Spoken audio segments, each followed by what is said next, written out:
है। अब ज्यादा समझे कि जरा हम इसको समझ लेते हैं। मैं बार बार इस बारे में बोल रहा हूं कि खतरा एक्चुअली उनको नहीं है जिनकी इम्यूनिटी स्ट्रांग है। तो किनको खतरा है उसके बारे में बात कर लेते हैं। खतरा एक्चुअल में किसको है?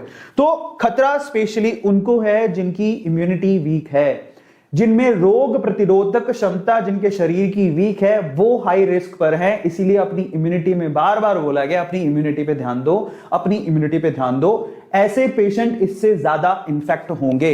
इनफैक्ट मैं आपको बताता हूं, टीओआई का एक आर्टिकल है जिसमें इंटरव्यू में ये किनका है, एम्स के जो चीफ हैं उन्होंने भी ये कहा है, misuse of steroid major cause behind the black fungus.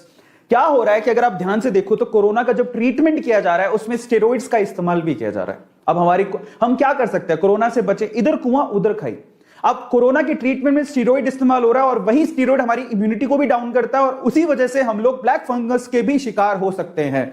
तो हम लोग इधर कोरोना से बचें तो उसके लिए स्टेरॉइड लेना पड़ेगा, स्टेरॉइड का ट्रीटमेंट है, अलग अलग तरह से स्टेरॉइड को लेना पड़ेगा। लेकिन अगर स्टेरॉइड लेते हैं तो उससे इम्यूनिटी डाउन होती है और अगर इम्यूनिटी डाउन हुई तो वहां पर ब्लैक फंगस का भी खतरा बढ़ेगा अगर हमने हाइजीन का ध्यान नहीं दिया तो, साफ सफाई का ध्यान नहीं दिया तो।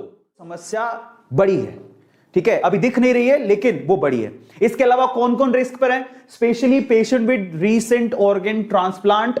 अगर अभी किसी ने अपना ऑर्गन ट्रांसप्लांट करवाया या फिर कैंसर से वो लड़ रहे थे, कैंसर का अगर ट्रीटमेंट चल रहा है तो वो हाई रिस्क पर है, तो उनको बहुत ध्यान देने की जरूरत है। स्पेशली अगर आपके घर पे कोई शुगर या शुगर के मरीज है, डायबिटीज है, अगर किसी को डायबिटीज है, डायबिटिक है वो, तो उनको बहुत ज्यादा ध्यान देने की जरूरत है। बार बार लगातार उनकी डायबिटीज को चेक करते रहे, शुगर के लेवल को चेक करते रहे, उनको खतरा सबसे ज्यादा है, ठीक है। तो इसलिए कह रहा था आप लोगों से, अगर आप ऐसा सोचे कि हम तो स्वस्थ हैं हमें क्या लेना देना, लेकिन यहां पर कैच है, आपके स्वस्थ होने से तो खैर फर्क पड़ेगा ही, लेकिन अगर आपके आसपास किसी को भी शुगर है या कोई ट्रांसप्लांट करवा के आया या कैंसर है, उनको तो दिक्कत हो सकती है। तो इसलिए आप अगर सजग रहेंगे, उनको बताएंगे तो बचा सकते हैं, ठीक है। इसके अलावा जरा आप देखिए, यहां पर स्टेरॉइड दिया गया, यहां पर immunosuppression of by steroid.